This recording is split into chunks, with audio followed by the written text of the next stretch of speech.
Assalamualaikum warahmatullahi wabarakatuh. Kami akan mempresentasikan terkait latar belakang psikologis, sosial budaya, pendidikan dan impact dan globalisasi dalam bimbingan konseling Islam.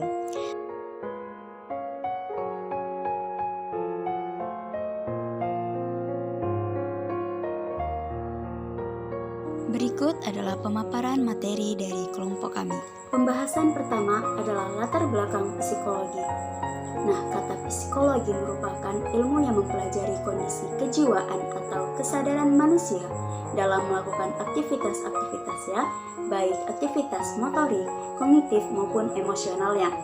Nah, psikologis berkaitan pula dengan kata psikologi yang memiliki arti dari bahasa Inggris yaitu psikologi.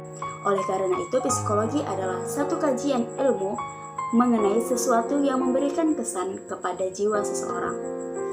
Nah, psikologi dalam perspektif Islam seperti pada arti dalam Quran Surah Al-Insyirah ayat 7. Nah, pesan yang dapat kita tangkap dalam ayat ini adalah kita dianjurkan untuk bekerja dengan rajin dan sungguh-sungguh. Namun hal negatif dapat timbul dari pandangan semacam orang akan terus terdorong untuk bekerja demi mencapai standar tertingginya yang telah ditetapkannya. Akibatnya secara psikologinya orang akan selalu merasa tidak puas akan hasil pekerjaannya. Nah, ketidakpuasan ini akan menjadi sumber ketegangan jiwa yang akhirnya dapat menimbulkan bermacam-macam problem sosial maupun individu. Oleh karena itu, dalam Islam, orang bekerja bukan untuk mendapatkan pengakuan dari. Nah, psikologi pendidikan. Kali ini ranahnya berkaitan dengan pendidikan. Ilmu psikologis berperan penting dalam berbagai hal dikarenakan berkenaan langsung dengan individu yang bersangkutan. Nah, psikologi pendidikan merupakan bagian dari psikologi khusus yang membahas penerapan prinsip dan metode psikologi yang mengkaji perkembangan, belajar, motivasi pembelajaran, penilaian, dan isu-isu terkait lainnya yang mempengaruhi interaksi belajar mengajar. Nah, psikologi pendidikan ini menjadi sesuatu yang mesti dipelajari bagi calon pendidik dan berkaitan dengan kondisi pendidikan sebelumnya.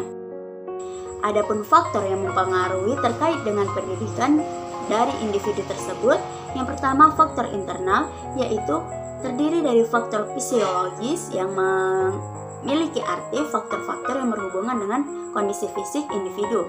Dan kedua, faktor psikologis, yaitu keadaan seseorang yang dapat mempengaruhi proses dan yang kedua yaitu faktor eksternal. Nah, terdiri dari dua, yaitu lingkungan sosial.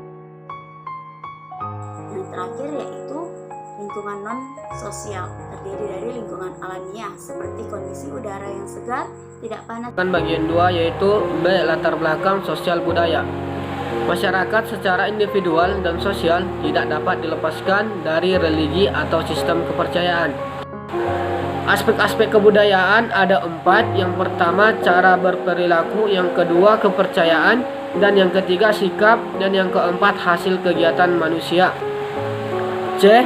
Latar belakang pendidikan. Pendidikan bagaikan cahaya penerang yang berusaha menuntut manusia dalam menentukan arah, tujuan dan makna kehidupan ini. Manusia sangat membutuhkan pendidikan melalui proses penyadaran yang berusaha menggali dan mengembangkan potensi dirinya lewat metode pengajaran atau dengan cara lain yang telah diakui oleh masyarakat. Latar belakang pendidikan, orang tua sangat mempengaruhi anak dalam proses pendidikannya. Karena peranan keluarga terhadap perkembangan sosial anak-anaknya tidak hanya sebatas kepada situasi ekonominya. Selanjutnya kita akan membahas tentang latar belakang iptek dan globalisasi.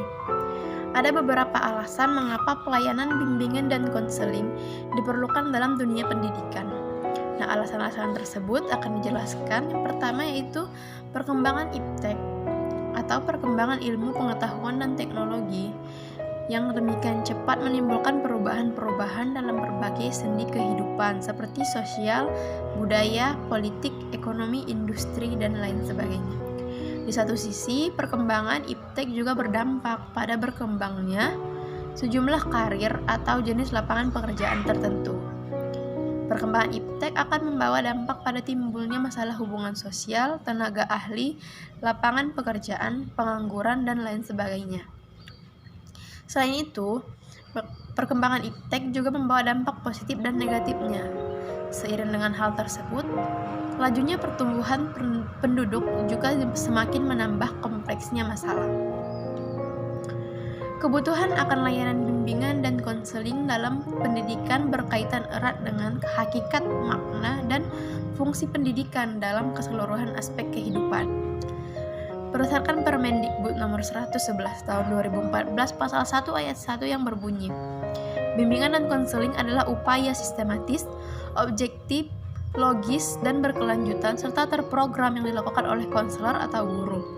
Bimbingan konseling untuk memfasilitasi perkembangan peserta didik atau konseli untuk mencapai kemandirian dalam kehidupannya. Baiklah, sekian pemaparan yang telah kami jelaskan. Semoga bisa bermanfaat bagi kita semua. Wassalam, sekian dan terima kasih.